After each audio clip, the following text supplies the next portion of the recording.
The latest is called The Big Lie, and I want you to go and get it. It is a must-read. Dinesh, how are you?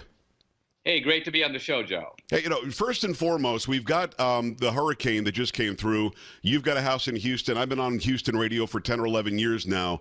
We're seeing what's happening in our state, and it's really kind of cool to see people put politics aside for a second to go and take care of those who are in need. First of all, is your house okay? Are your people okay? You guys are good?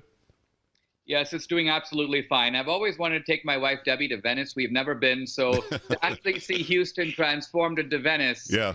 Yet have a boat. But some of the roads around the house look like lakes, yeah. But happily our house appears to be quite intact. Well, interestingly, and I want to go from that to, because that's what our focus should be in the country right now, to San Antonio, which is where my flagship is. You know that.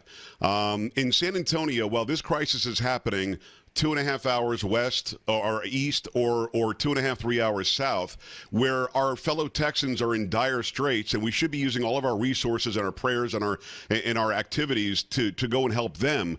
In the middle of the day on a Thursday, the city council quickly voted, I think it was 10-1, to get rid of a statue in Travis Park. It was a statue of an unnamed Confederate soldier rifled by his side, just a commemoration of what the war was about for the Deep South and so on. It had been for 100+ years in the same place. At midnight last night, you had police out there and cranes removing this statue, literally in the dark of night. Dinesh, is this a matter of never let a serious crisis go to waste? Well, everybody's focusing attention over there. Let's go and delete some history here. What are your thoughts on that?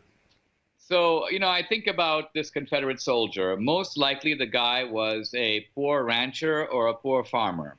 The chances are 10-1 he didn't own any slaves. One of the Confederate soldiers was asked, "Why are you fighting for the Confederacy?" And he gave the simple answer, "Because the Yankees are down here." In other words, a lot of the Confederates were just fighting for what they saw as a threatened way of life. Yeah. This was their livelihood. This was their country. This was their neck of the woods, if you will.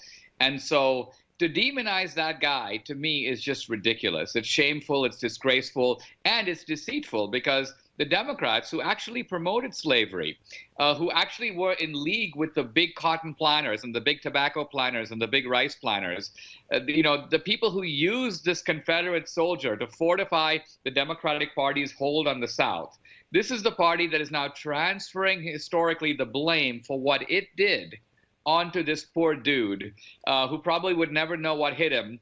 And so to me, it's more than a tragedy. It really represents a political, ideological cover-up of really shameful magnitude. It's Dinesh D'Souza. The name of the book is The Big Lie. I urge you to go and get it. Read it with your family. Make sure that you really understand what has happened in our history. History is what it is, but there is a movement to hide our history. Thus, you see these Confederate soldiers disappearing, or Robert E. Lee High School in San Antonio was renamed, or it was ordered to be renamed a few days ago as well. It was a vote of 5-2 or 7-2, whereas a couple of years ago, it was almost unanimous to not change the name. So they're really sort of jumping on the bandwagon of everything Southern is bad, everything Confederate is bad, history is not good, and we're seeing city councils not going through a vote, just removing things that have been there for a century. We've got school boards that have been voted in, probably will be voted out now, against the will of the people, changing the name of a high school that has been that for generations and generations. Where does it stop, or does it? I mean, this is obviously what Obama wanted. Obama said we have to fundamentally change America. His wife said we have to change the traditions and the history of America.